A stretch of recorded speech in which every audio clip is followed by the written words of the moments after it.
এই আমল 3 দিন করে দেখুন বা নিয়মিত করুন। যে আমলের কথা বলবে একটি আল্লাহর নাম, ইয়া জাল জালালি ওয়াল ইকরাম। আর এই আমল করলে এত টাকা আসবে যে আপনি নিজেই কল্পনা করতে পারবেন না। তো প্রিয় ভাই, প্রথমে আপনাকে বলবো যে আমল করবেন আপনি আল্লাহর উপর ভরসা রেখে। যদি আপনার আমল দোয়া পারফেক্ট হয়, আপনি মুত্তাকি হতে পারেন, দোয়া কবুল হয়, তাহলে ফলাফল পাবেন। আর এতটুকুন বলবো যে আপনি একবার চেষ্টা করে দেখতে পারেন। মানে অনেকেই ভাই বলে তো, দেখেন ভাই, রিজিকের মালিক হলো আল্লাহ। টাকা পয়সা ধন দৌলত জীবন মানে সব কিছুরই মালিক হলো আল্লাহ। তার কাছে চেয়ে নিতে হয়।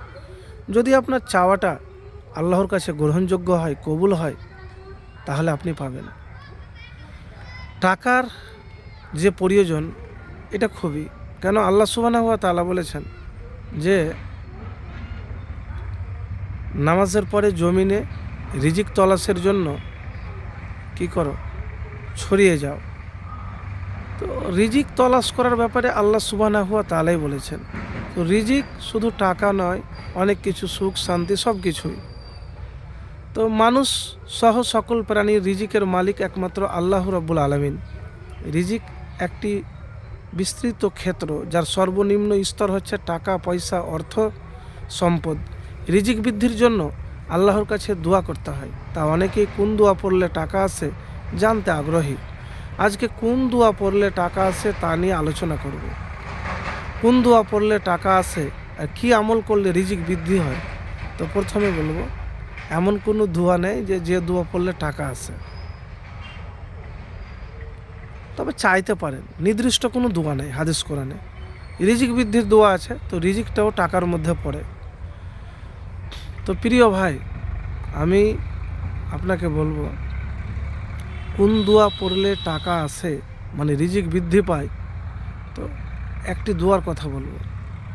কী দোয়া? আল্লাহুম্মা কফিনি বে হালালিকা আন হারামিকা ওয়াগনিনি বে ফাজলিকা আম্মান সিওয়াক।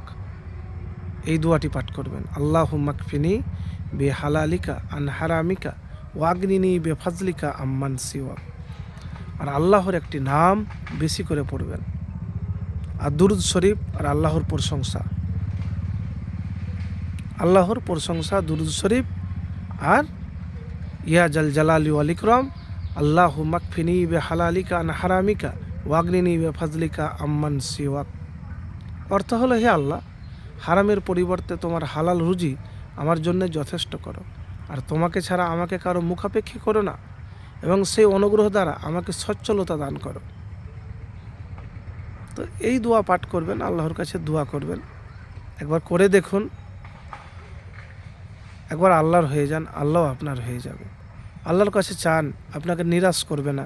ধৈর্য ধরে হতাশ না হয়ে যদি নিয়মিত আল্লাহর প্রকৃত বান্দা হতে পারেন, প্রকৃত মানে মুমিন মুত্তাকি হতে হবে।